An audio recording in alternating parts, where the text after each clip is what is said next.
મારું નામ ઝરણા પટેલ છે. હું કુકિંગ એક્સપર્ટ છું. આજે આપણે બનાવવા જઈ રહ્યા છીએ શ્રી ગીતાના સિંગતેલમાંથી એકદમ ઢાબા સ્ટાઇલ સેવ ટમેટાની સબ્જી. જેના માટે આપણે સૌથી પહેલા શ્રી ગીતાનું સિંગ તેલ આપણે ગરમ કરવા મૂકશું.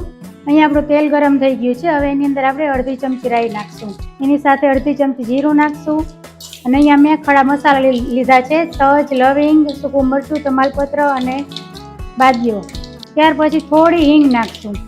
આ બધું સરસ રાઈ જીરું ફૂટી જાય પછી આપણે એની અંદર અડધી ચમચી લસણની પેસ્ટ નાખવાની છે.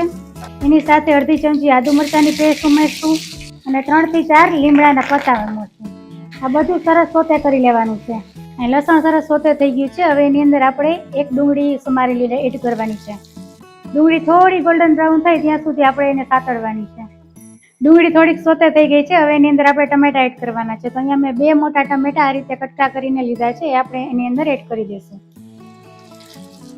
હવે એને એકદમ સરસ રીતે મિક્સ કરી લેશું પહેલા. હવે આની અંદર આપણે મસાલા કરશું. તો અહીંયા સ્વાદ પ્રમાણે આપણે નિમક એડ કરીશું. અડધી નાની ચમચી હળદર એડ કરીશું. 1 મોટી ચમચી લાલ મરચું પાવડર એડ કરશું. અડધી નાની ચમચી ગરમ મસાલો એડ કરશું. હવે આ મસાલાને આની સાથે એકદમ સરસ રીતે મિક્સ કરી લેવાનું છે. અને આપણા ટમેટા પાકી જાય ત્યાં સુધી આને આપણે કૂક કરી લેવાનું છે. ટમેટા થોડાક સોફ્ટ થાય પછી એની અંદર આપણે અડધા વાટકા જેટલું પાણી એડ કરશું અને એને ફરીથી મિક્સ કરી લેશું. હવે ટમેટાને આપણે પ્રોપર રીતે કૂક થવા દેશું.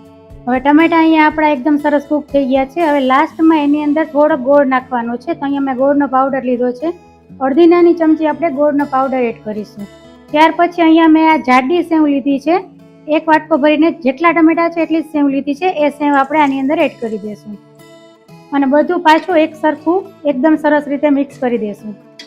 આ સેવ નાખ્યા પછી ગેસને 2 જ મિનિટમાં બંધ કરી દેવાનો છે, કેમ કે સેવ પાકતા જરાય વાર નથી લાગતી. તો તૈયાર છે અહીંયા આપણું એકદમ ટેસ્ટી અને ચટાકેદાર ઢાબા સ્ટાઇલ સેવ ટમેટાનું શાક, જેને આપણે રોટલી, રોટલા, ભાખરી અને પરોઠા સાથે ખાઈ શકીએ છીએ. તો અહીંયા મેં આને ભાખરી અને ગોળ અને માખણ સાથે સર્વ કર્યું છે.